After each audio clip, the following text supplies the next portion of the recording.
Well, I'm here in Sila, Morocco with my daughters. It's the morning of Eid al-Adha, which is a Muslim holiday commemorating the willingness of Abraham to sacrifice his son to God.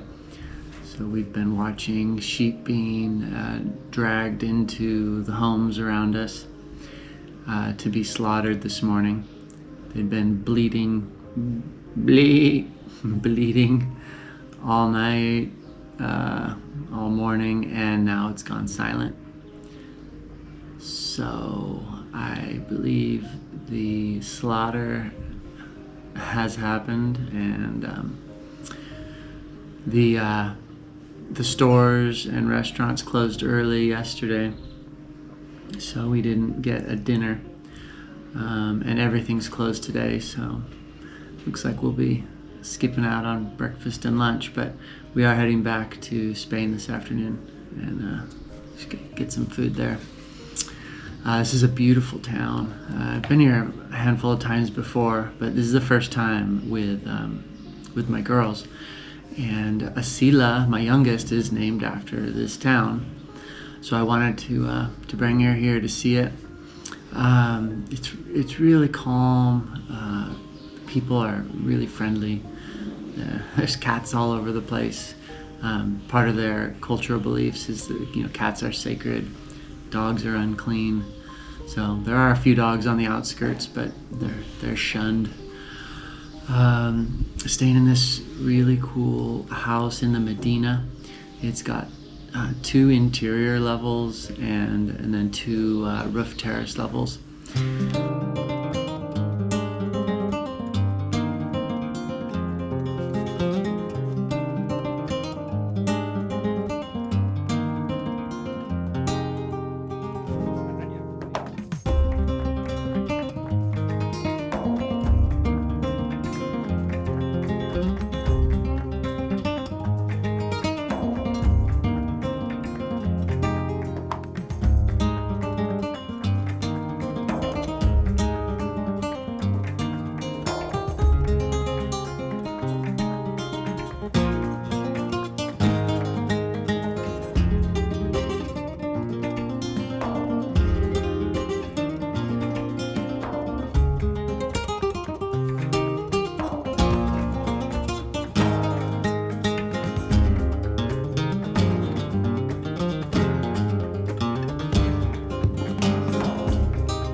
So this is Asila's first time seeing the town. We also went to Zahara in Spain, Zahara de los Atunes. There's actually a couple Zaharas. but took her there to visit the town that she was named after. So both the girls graduated about a week and a half ago. Zahara from high school and Asila from junior high, and this is a gift to them to come see their namesake towns. So Zahara was named after the town that I met their mother.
When I was about 21, I was building a house in Costa Rica, or having a house built for me in Costa Rica.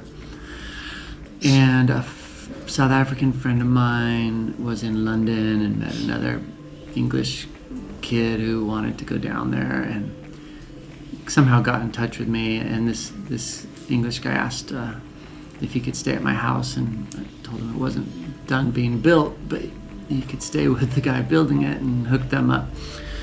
And then I don't know how much time passed, but I got an email from a girl looking for her older brother. So I imagined this was just a little 12-year-old girl looking for her brother, something like that. But it turned out every time I sent an email back, I'd get one in response, and we just kept writing back and forth. And she was in her mid-20s, and that sparked my interest. And she was going to be visiting Spain with her mom and a couple friends. She was really excited about it and had sent me a photo of the place that she was staying in and the name of the town. And I told her I was also going to be in Spain around that same time, which was a total lie. And if I could, I'd stop by. So I booked a flight and stayed in Madrid with a friend, and took a train to Sevilla and a bus to Zahara, and got there like at 11 at night, and had this little picture that I'd printed out of the house and it turns out every house there looked the same, just white with black railings. And so I just walked along the beach until I heard English giggles, and just walked into the house like at 11 at night and scared them. And anyway, that's where I met my first wife. So it was nice to take Zahara there and Asila to see that little house and the whole town. So I ended up getting married in Tarifa, which is a town just down the road. I got married in the castle of Guzman the Good, El Castillo de Guzman el Bueno, and lived there in Tarifa in this little apartment. Rented a space in the Casco Antiguo, the old walled city, and that's where I had my art studio and a little gallery.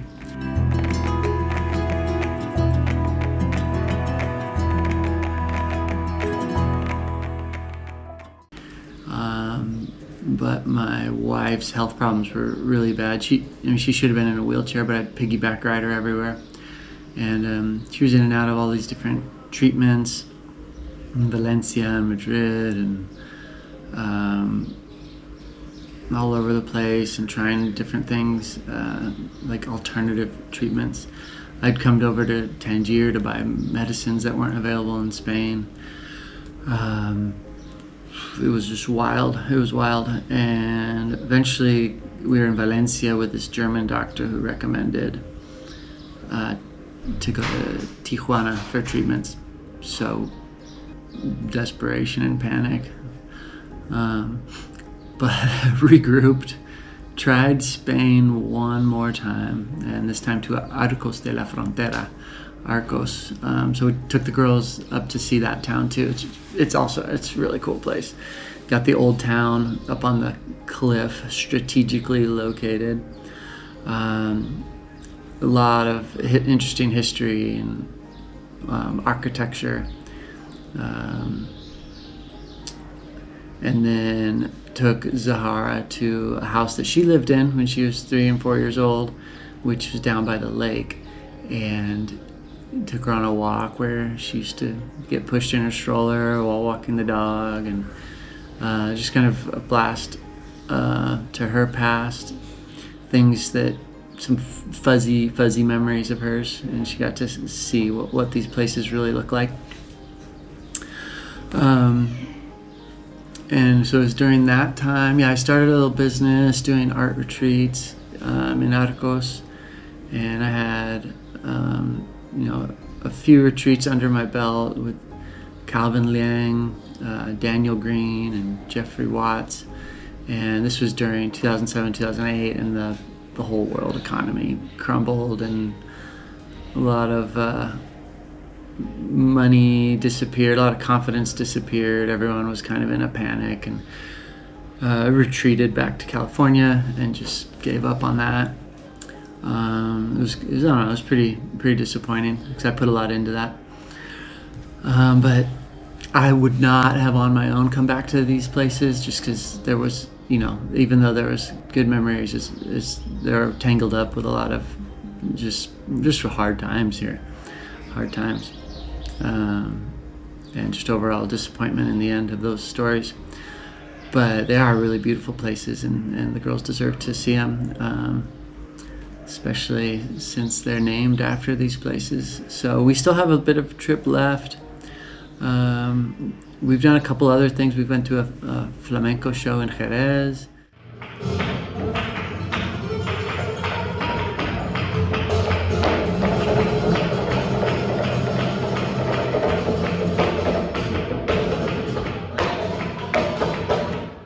We drove around the perimeter of Gibraltar. And with the next few days, we'll first of all get something to eat. I'm getting pretty hungry. it'll be over 24 hours of fasting for this religious observance. But we're looking forward to the rest of the trip, getting good food and seeing some more stuff. But it's almost over. But that's where we are. Just want to check in and say hey.